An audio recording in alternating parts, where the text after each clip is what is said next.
reduce anxiety or stress levels in minutes with my STOP-ABCDE method. Hi, everyone. Welcome back to another episode of Rapid Subconscious Reprogramming. This is Tommy Walker, the mind engineer, and today I want to talk about this to help a lot of people out there. I know that stress levels and anxiety are growing every day and more people are being affected. So for a while now, I've been putting together tools, studying different techniques and things to help people out there. So today I want to talk about this and share something that I've been sharing with a lot of people that has helped them reduce their anxiety, their stress levels in minutes, and then to be able to go deeper to understand what is going on. So again, thank you very much for being here. Welcome back. Here we go. Just checking everything is fine. So hey, Mike, how are you? If anybody is watching on social media, #live, #replay, I would love that. The algorithm is able to show this to more people. Lately, it has been a little bit slow. So if you can share, if you can comment, that would be great. So more people get to see this and benefit, of course, from this live. So thank you very much. So let's talk about how to reduce anxiety levels and stress levels, right? One of the things that we need to do is to validate that whatever we're going through has valid reasons to be there. Most people, what they're teaching out there is that, fear, false evidence appearing real, or denying whatever we're going through. And one of the things that I've been doing in these past 15 years is try to change that paradigm at a very small level and then try to impact more and more people, is that whatever we're feeling, positive or negative, there's a reason to be there. It's like denying the negatives is like denying the sodium in our body. Magnesium, we have in our body potassium, it's positive charge. Sodium is negatively charged. And we're not denying, accepting potassium and denying sodium. They all have valid reasons to be there. So if we have negative emotions, there's a reason why we're having those negative emotions. So by denying them, ignoring them, repressing them, we're not helping us in dealing with them. To be able to really release something, we need to go through it. So through the pain is when it's going to be finally released. Unfortunately, we have been trained really well not to do that. So that is a big problem because we tend not to deal with the pain that we're going through, to repress and numb it, and eventually it blows up in different ways. Even, and more studies are showing this, it could be happening that it shows up physically in different problems that people are starting to have, right? So what is this STOP-ABCDE method that I put together? Very basic, but very important to practice, and it has a very high impact in the body when we do that. So stop is stop yourself. Most people, whenever they're feeling anxiety or stress, they're going to try to repress, they're going to try to ignore, they're going to try to do something else.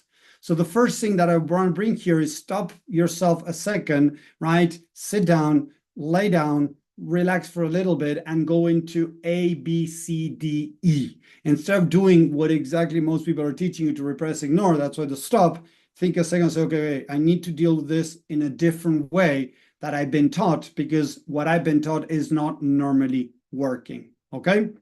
So A, we start with the ABCDE. A, airway. Try to sit comfortable, put your spine straight, your back straight, so that you can open your chest a little bit more, right? So start putting your body in a position that is going to be able to take more air in. It doesn't mean that they need to take deep inspirations, but at least that the air goes easily in. When I'm hunched back, right, when I go like this, I'm putting pressure more on my thorax, and it's going to make it a little bit more difficult, a little bit, to breathe. So sit straight or lie down, right? Airway, open your airway. Second, breathe. Concentrate in your breathing. The B, breathing. Concentrate in your breathing, feeling coming air in and out of your lungs. You can even put your hands on top of your stomach and feel it as it goes up and it goes down, goes up and down, and concentrate on your breathing. You don't need to change at the beginning. The basic techniques that I teach is you don't need to change your breathing, make it deeper, no, it's just feel the air going in and the air coming out. Inhale through your nose, exhale through your mouth. Try that for 15 seconds right now. Close your eyes, please. Sit back, sit straight, put your hands on your belly, and imagine, hold your belly up a little bit to make more space. Although we breathe with our lungs, don't get me wrong. When we increase the space in our belly, it helps the diaphragm, a very important muscle that helps us breathe, have more space so that it doesn't hit the organs below and it can have more capacity to breathe. So breathe in through your nose, exhale through your mouth. Feel the air coming in and coming out. Do that a couple of times, and I guarantee when you connect with your body, when you connect with your breathing, whatever you're feeling is going to reduce a little bit. So breathe in and breathe out.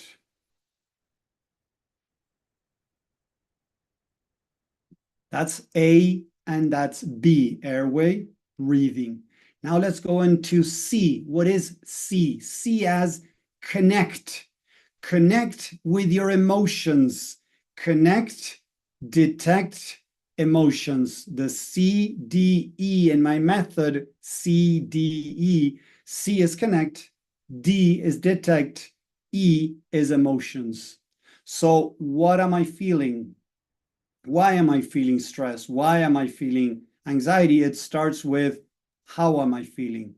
Stress. Okay, stress is not so much an emotion.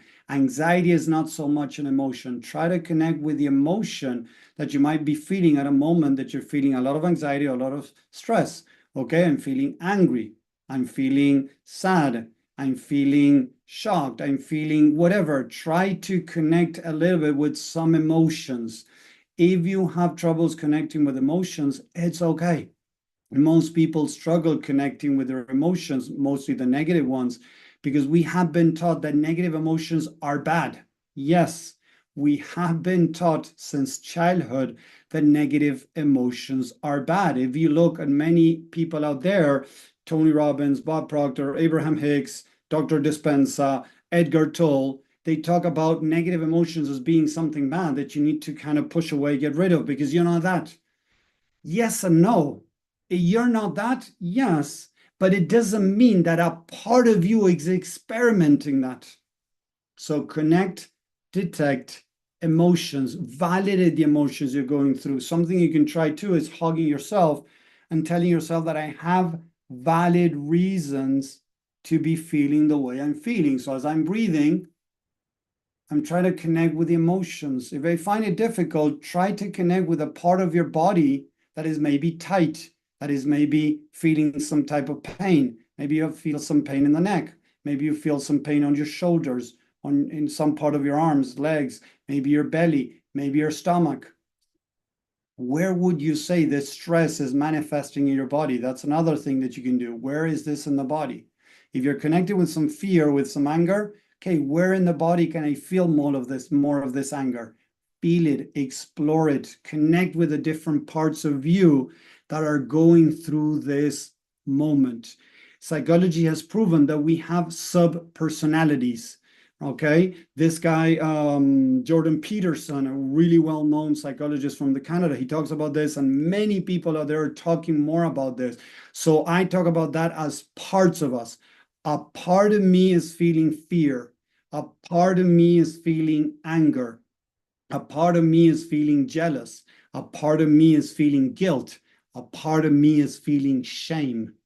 Connect with emotion and start talking in this way. A part of me. When we separate, we create space, a separation between that emotion and me. It sounds weird, but there's a part of you, a subpersonality that is going through anxiety, that is feeling fear for something, maybe fear of being judged, fear of being criticized, fear of being rejected, right? Is bringing something from her past, a story that is creating the emotion, that is creating the behavior. Remember what I teach: beliefs create emotions, emotions create behaviors, or they reinforce behaviors. So if I want to be able to change any type of behavior, in this case, reduce stress or anxiety, I need to go through the emotions, feel them, release them, and understand the story that those emotions are coming from. I might be scared of being judged or criticized. How would that make me feel about myself if I'm judged or criticized? It's going to make me feel like a failure. It's going to make me feel not worthy. It's going to make me feel not good enough. So there you go. So you have a belief, I'm not good enough, that creates emotions, and those emotions are created a behavior that in this case would be anxiety or stress. If I don't go through this, I will not find why am I feeling this way. In this case, as I just said in this example, I'm feeling not good enough. Where could I have created this belief that I'm not good enough? So I need to start scanning my past and see if something comes up. Maybe nothing comes up and it's okay. But as I share many times, a couple of weeks, a month ago, last month, I'm sorry, June, it was May. In May, I traveled to the US to visit family. I was with my family there, and my brother told me that he needed me to drive his car to take his car back home. Okay, he was going with another car. So when I sat at the car, I started feeling really anxious. I felt a lot of anxiety. So at that moment, I was like, what's going on here? And I really felt a lot of anxiety. And this was a month or two ago, right? I've done a lot of work. So I started thinking, okay, what's going on here? So I took some breaths. I started feeling what was going on, and I was scared. I started listening to my mind. My mind was saying, you're going to crash, you're going to destroy your brother's car, and all these stories. I was like, wait, what is this going, what's going on? Where is this coming from? When I started going deeper into my mind, the memory showed me my mind showed me a memory. Sorry, the mind showed me a memory when I was 20, 21 years old, that I had gone to the States to visit family. Look at the connection. And I was driving my aunt's car, and a guy that was drunk drove in front of me because he was trying to turn right to his left, and he didn't see me coming because he was drunk, and I smashed my aunt's car into his car, and I destroyed my aunt's car. And I wasn't going fast, but it was enough, the cars that kind of destroy a lot, right? And she didn't know if she was going to be able to, if the car was not going to get fixed, the company that her husband worked in, that car was from the company that was given a car for her and from him, right? They didn't know if this car was going to be replaced. So my aunt was about to be left without a car. And as you guys know, in the States, it's difficult to move around. Imagine this is happening 20 years ago, something like that, right? Moving around the country, around even your town without a car it's very difficult. So it was very traumatic for me because of the crash and the impact that it had on my aunt, because she was very upset, not with me, but she didn't know if she was going to have a car or not. So that memory that was not dealt back then because I didn't have the tools came up to be dealt with. So I imagine, hugging myself and saying, hey, it's okay. You didn't do anything wrong. This guy, it was his fault. You didn't do anything wrong. So in a way, I started to tell my mind that I was here in 2024, 45 years old, with a lot of experience driving many cars, and that I was going to do my best not to crash my brother's car. So that lowered the anxiety till it really left my body, and I didn't feel any more anxiety because I went through the release of the negative emotions that I felt back then where I crashed my aunt's car. Most gurus would have said, Tommy, that's false evidence appearing real because you didn't crash today. You're not going to crash for sure. You don't know what's going to happen. So you're already thinking of the worst case scenario, blah, blah, blah. And they would have tried to talk me out of what happened. But what I really needed to do was to deal with my past memory of me 21 years old or 20 crashing my aunt's car and having somebody supporting and loving me, because back then nobody was able to support me and love me. My aunt wasn't acting in a bad way towards me because she didn't say anything bad, but I saw her really upset. So she was trying to go through the event by herself, right? And so I didn't have anybody to say, hey, buddy, it's okay. Whatever happens, it's okay, right? So all those emotions that were not processed came back.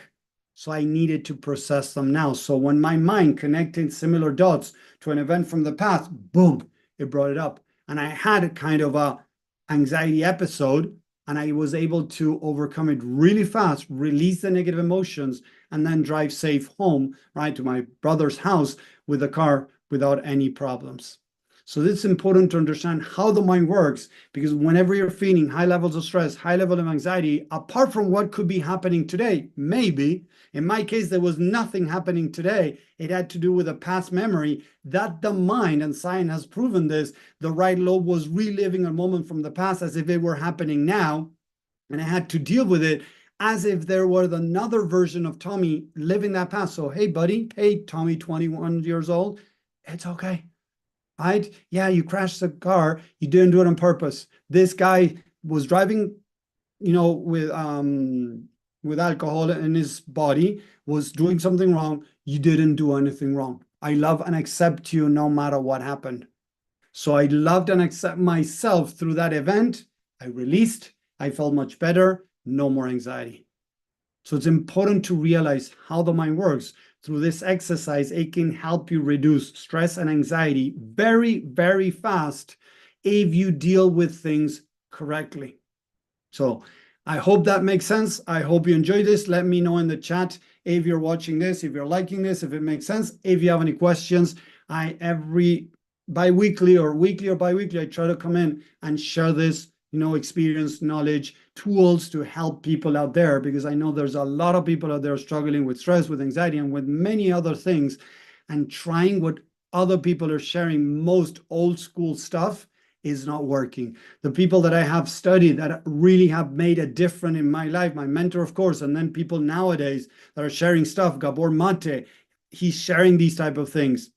Van der Kolk, with his book, The Body Keeps a Score, has really helped me understand the science behind the mind to start making changes. I apply what they teach. What my mentor teaches is very similar to what these guys are teaching. These guys that are teaching nowadays have really understood how the mind works and are making changes. And that's what I want to share with you guys, to help every one of you start dealing with your negative emotions, negative stories, so you can start living the life that you want. It is possible, but we need to really deal with our own crap. It could take, weeks, months. It depends on each person, how we can able to start making changes in our life with behaviors. But at least is when you start doing these exercises, you start feeling different. The people that I work with very fast start feeling changes within them. Some start seeing changes on the outside faster. Sometimes it takes longer, but at least they start feeling something different. And that's the idea with this work. So thank you very much. Hope to see you next time. Have a great week. Bye, everyone.